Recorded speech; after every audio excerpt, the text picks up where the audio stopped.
بچے کا دوسرا حق یہ ہے کہ اسے دودھ پلایا جائے اور کوشش کی جائے کہ اسے اس کی ماں کا دودھ پلایا جائے. اگر ماں کسی وجہ سے دودھ نہیں پلا سکتی تو کسی اور عورت کا بندوبست کیا جائے، یعنی کہ مصنوعی دودھ سے بچنے کی کوشش کی جائے. اللہ رب العزت ارشاد فرماتے ہیں والوالدات یرضعن اولادہن حولین کاملین، مائیں انہیں چاہیے کہ اپنے بچوں کو کم از کم 2 سال دودھ پلائیں. اللہ رب العزت بچے کے حقوق قرآن میں بیان کر رہے ہیں، اور دودھ کا معاملہ اللہ رب العزت نے بار بار بیان کیا ہے.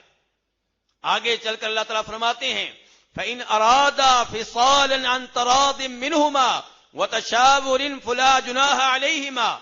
دودھ کے معاملے کو اللہ تعالیٰ کتنی اہمیت دے رہے ہیں.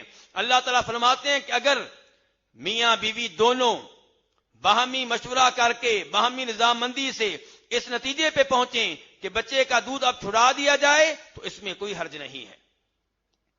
وَإِنْ أَرَدْتُمْ أَن تَسْتَرْضِعُوا، اور اگر ماں کسی وجہ سے دودھ نہیں پلا سکتی، بیمار ہے، اس کا دودھ کم ہے، تو اللہ تعالیٰ لڑکے کے باپ سے لڑکی کے باپ سے کہہ رہے ہیں تم کسی اور عورت سے دودھ پلوا سکتے ہو اور اسے معاوضہ دینا ہوگا.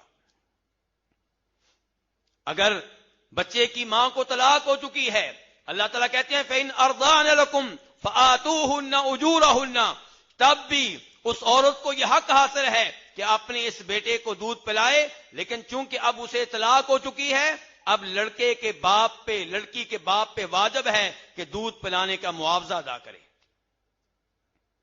لیکن اللہ تعالیٰ اس مسئلے کو بار بار بیان کر رہے ہیں، اس مسئلے کو کتنی اہمیت دے رہے ہیں. اور آج آپ کی سائنس، آج آپ کے ڈاکٹر کہتے ہیں کہ ماں کے دودھ کا کوئی اور دودھ متبادل نہیں ہے.